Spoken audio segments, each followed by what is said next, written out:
여러분, 우리 그리스도인들이 항상 추구하는 가치 중에 중요한 것 하나가 바로 평화입니다. 기독교라고 하는 종교를 사랑의 종교라고 말할 만큼 우리가 이 사랑을 제일의 가치로 두는 것은 결국 그 사랑을 통하여서 이 땅 가운데 참 평화가 이루어지기를 바라는 마음 때문인 것이죠. 여러분, 오늘 말씀으로 이 평화의 가치를 우리 다시 한번 생각하고 이 평화를 위해 기도하고 힘쓰는 우리가 되기를, 또 그렇게 다짐하고 결단하는 시간이 되기를 간절히 소망합니다. 110만 인구의 대도시인 고양시에 살다 보니까 또 뭐 파주 운정과 같은 신도시도 생기고 많은 인구가 이 지역에 유입되어 오면서 그런 환경 속에 살다 보니 우리가 잘 느끼지 못하고 살고 있는 것이 하나 있습니다. 우리가 얼마나 북한과 가까이 살고 있는가 하는 겁니다.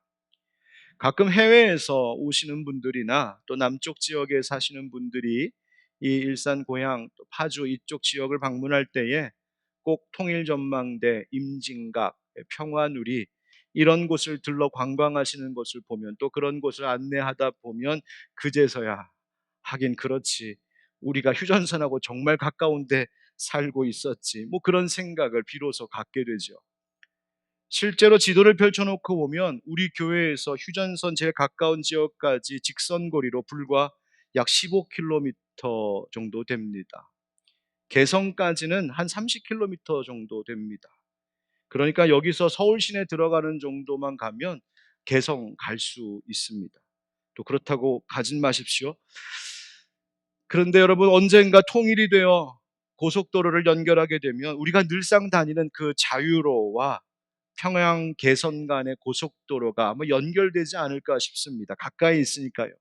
그렇게 되면 우리 교회에서 출발해서 개성시까지 자동차로 달리면 잘하면 1시간 안에도 들어갈 수 있는 거리에 있는 곳, 그것이 바로 북한입니다. 그렇게 가까운 곳이 북한인데 그 사이를 휴전선이 가로막은 지가 70년입니다. 맑은 날 이곳에서 올려다 보는 하늘은 북한 땅에서도 얼마든지 볼 수 있는 똑같은 하늘인데, 그렇게 같은 하늘 아래에 살면서 이리 오랫동안 우리가 갈라져 있습니다. 세계인들이 아마 이 지역, 이 고양시, 파주시 이쪽 지역에 살고 있는 우리를 보면, 야, 정말 저 사람들은 전쟁 가까이에 살고 있는 사람일 텐데 어쩜 저렇게 평화롭게 사나, 아무 일 없이 사나, 아마 그렇게 생각할지 모르겠습니다. 예, 우리는 늘 믿고 있는 게 있잖아요. 미사일에 날아가면 우리 머리 위로 지나갈 거라고. 참, 이렇게 휴전선 가까이 북한과 인접하며 살면서도 이렇게 평온하게 살고 있는 것도 역시 하나님 은혜일 겁니다. 그런데 여러분, 절대 잊지 말아야 할 것은 우리 땅, 우리 민족이 아직도 분단 국가라고 하는 이 가슴 아픈 현실, 그래서 분단의 아픔, 전쟁의 상흔이 멀리 있지 않고 늘 우리 곁에 있다는 점입니다. 한반도는 휴전, 정전 중이라고 말하지만 또 우리가 알고 있는 것 있지 않습니까? 작년에 발발한 우크라이나와 러시아 전쟁은 지금까지도 끝날 줄을 모르고 있습니다. 그 사이에 희생당한 민간인들, 피해 상황들, 끔찍한 고문들, 이런 것에 대한 보도들을 보면 정말 가슴이 아파옵니다. 삶의 터전을 잃고, 가족을 잃고, 미래를 잃고, 희망을 잃고, 전쟁 그 끔찍한 일이 지금도 계속되고 있습니다. 전쟁만이 아니죠. 우리에게 닥친 심각한 현실이 또 있습니다. 환경과 기후 문제입니다. 며칠 전에 대통령이 부산 엑스포 유치를 위해 프랑스 파리에서 프레젠테이션을 했었는데, 그때 연설 중에 지금 세계가 겪고 있는 기후 위기에 대하여 언급한 것이 있었습니다. 뭐 우리나라 정부가 세계 무대에서 공식적으로 말한 것이니까 그 데이터가 신뢰도가 있다 생각하여 인용해 보면, 지난해 세계 평균 기온이 산업화 이전보다 1.15도 상승했답니다. 해수면은 지난 10년 동안 1990년대에 비해 2배 이상 상승했습니다.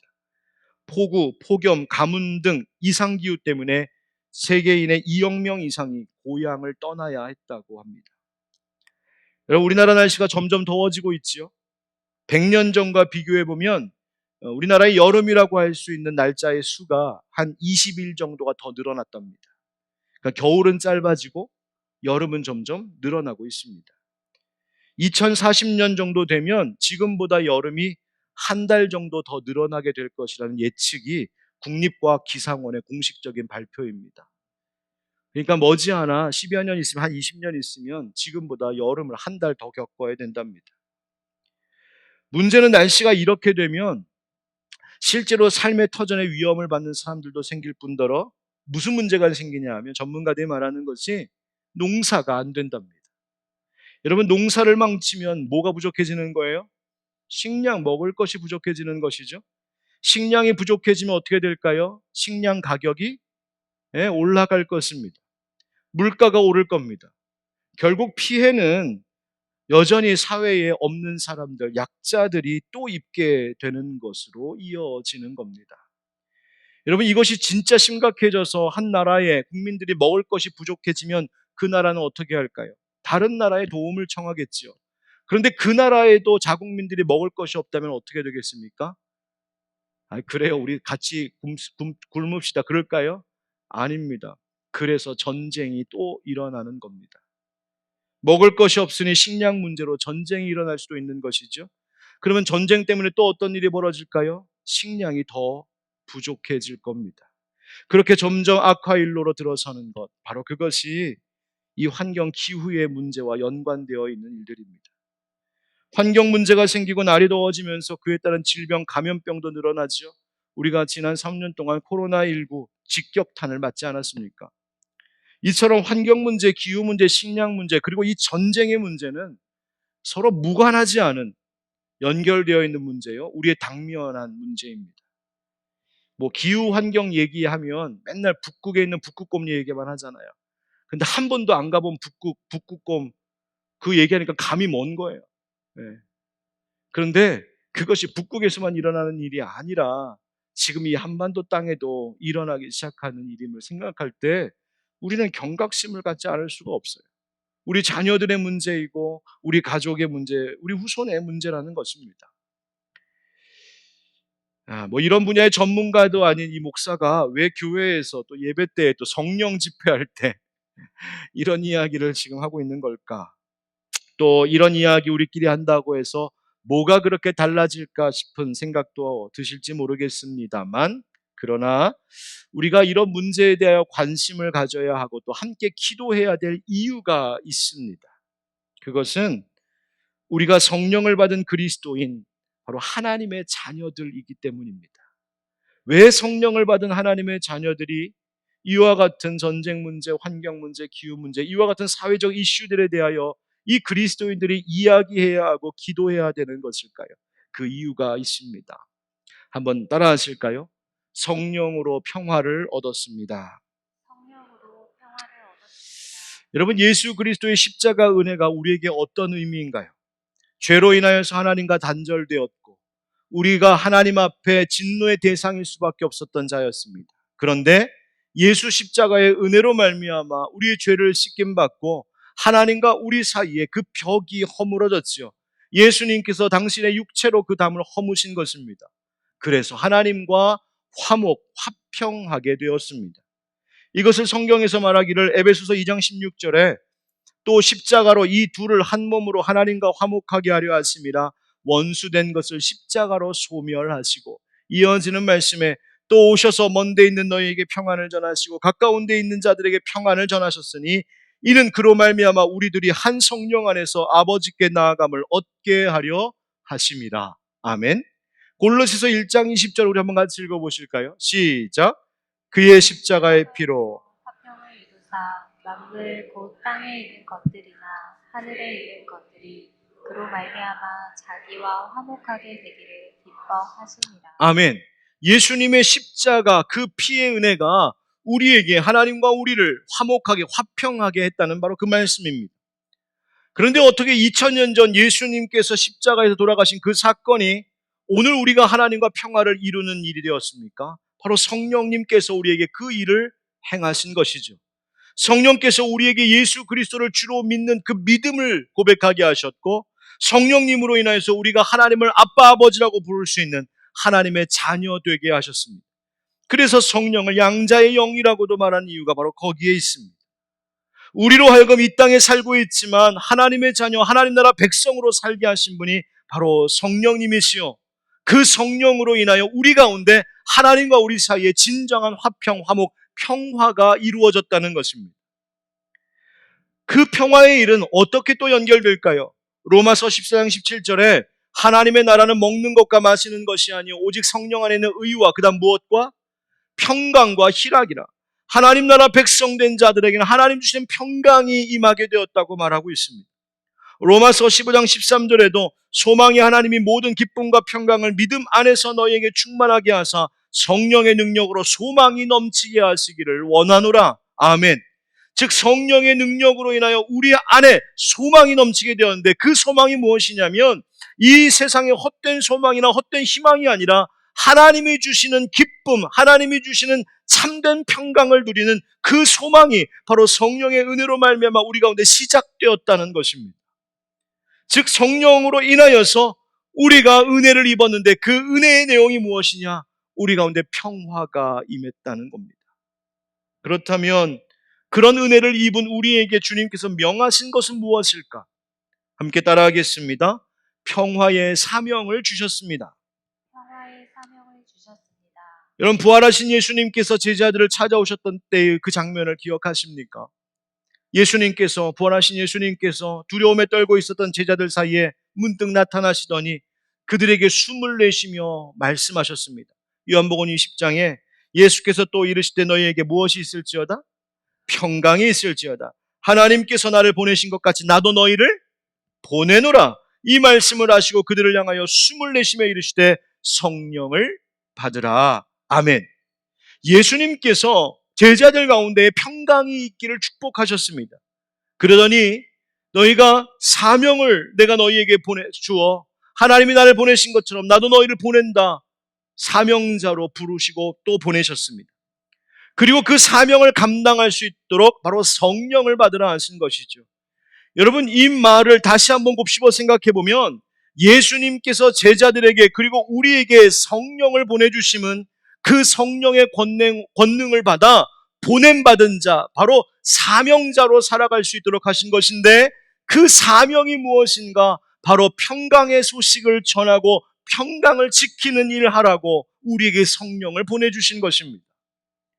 평화의 소식 뭡니까? 바로 예수 복음 전하는 일이죠.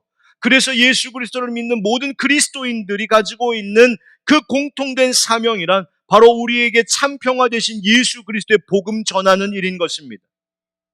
그런데 이 복음을 전하는 일과 더불어 또 우리에게 명하신 일이 있습니다. 그것이 앞서 우리 함께 봉독했던 에베소서 4장 3절입니다. 평안에 매는 줄로 성령이 하나 되게 하신 것을 어떻게 하라? 힘써 지키라고요. 이 말씀은 사도 바울이 에베소 교회에 대하여 이 교회를 두고 하신 말씀입니다. 교회가 어떤 곳이라는 말입니까? 교회란 성령께서 하나 되게 하신 공동체라는 거예요. 모든 것에서 서로 다른 우리들, 각기 다른 우리들을 성령께서 하나 되게 하셨답니다. 무엇으로?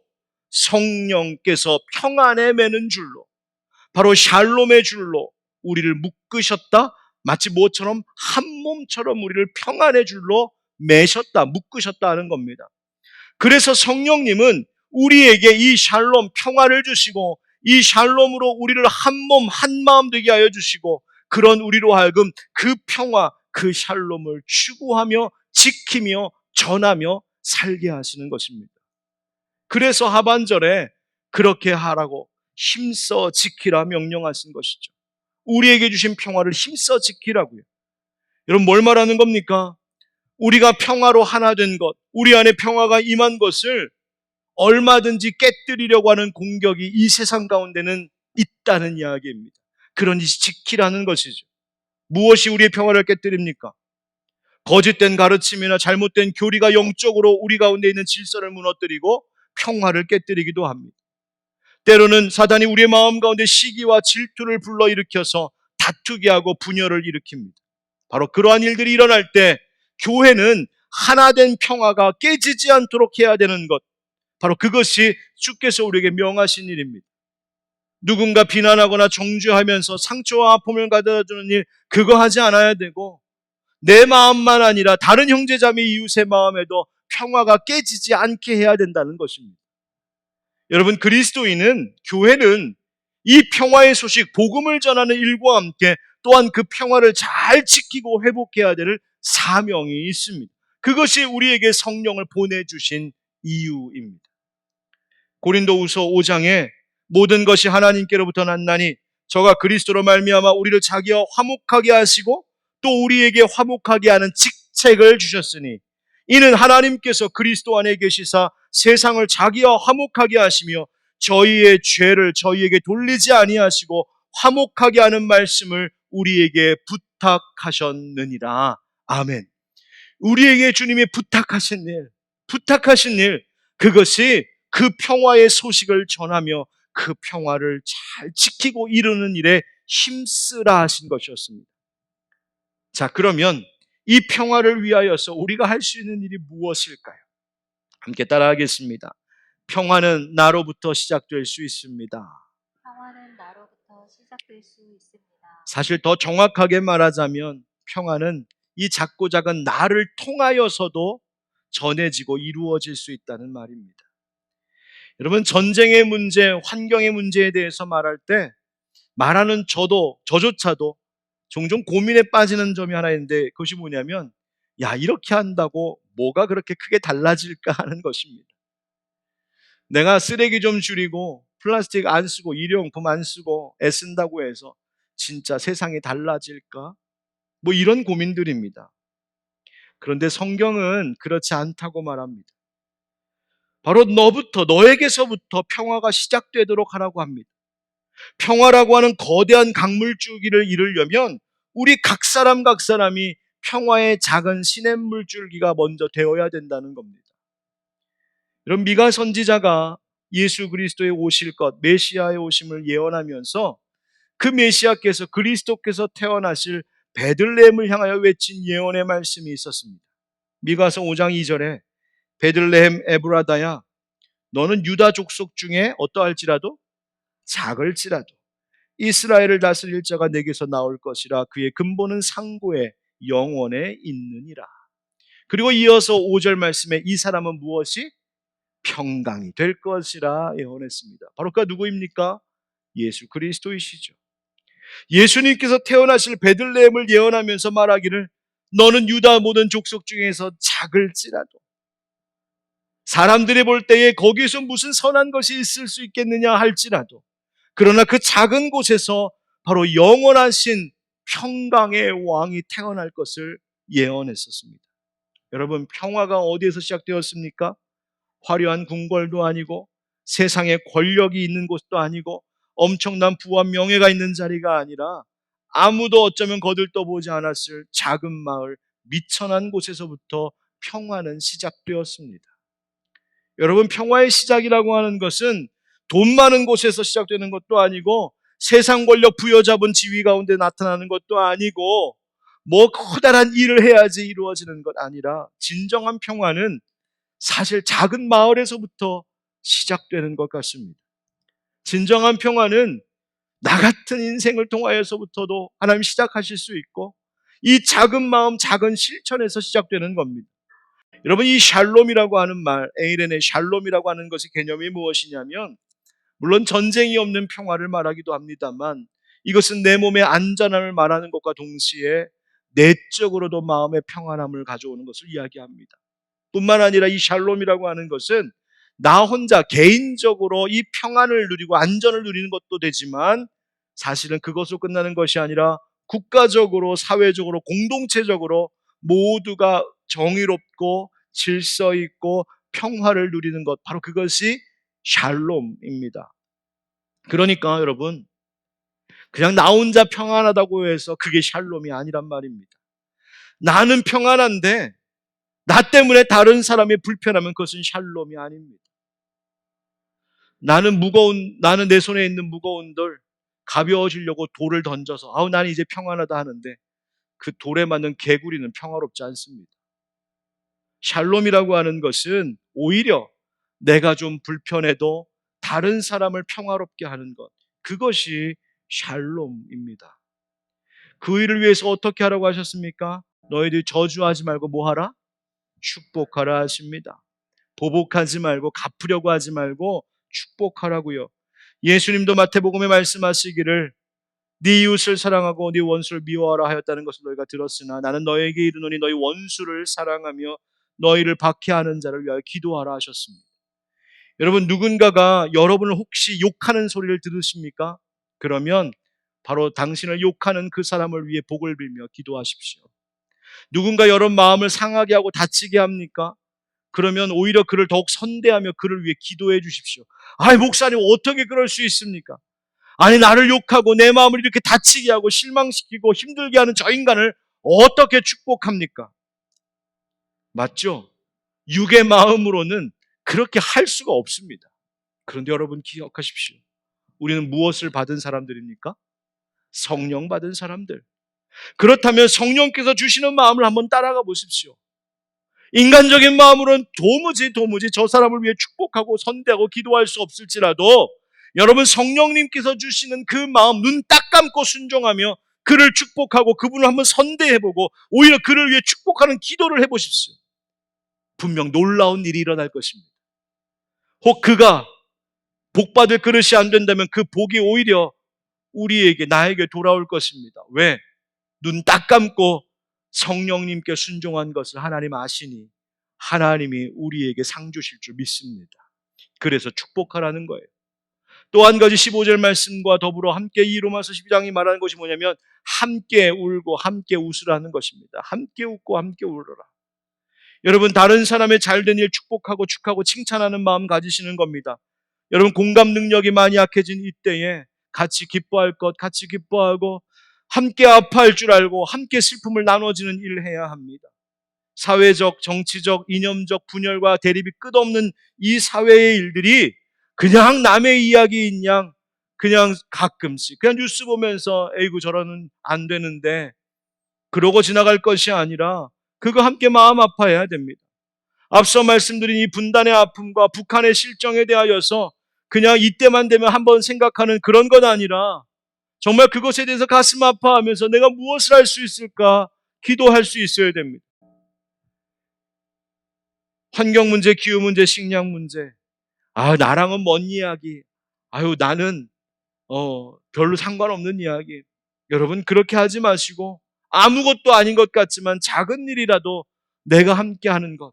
그렇게 이 사회와 이 나라와 온 세계가 함께 아파하고 있는 문제에 대하여서 함께 울 줄 아는 것. 여러분 그것이 평화를 시작하는 작은 신의 물주기가 되는 것입니다.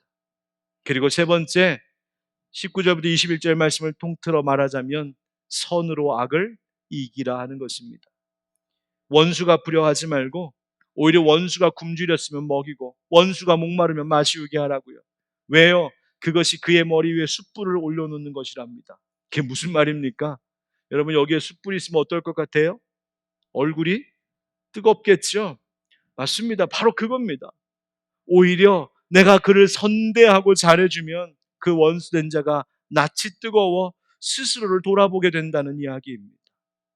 여러분, 오히려 우리가 적극적으로 악을 이기기 위하여 적극적으로 선을 행할 수 있기를 간절히 소망합니다.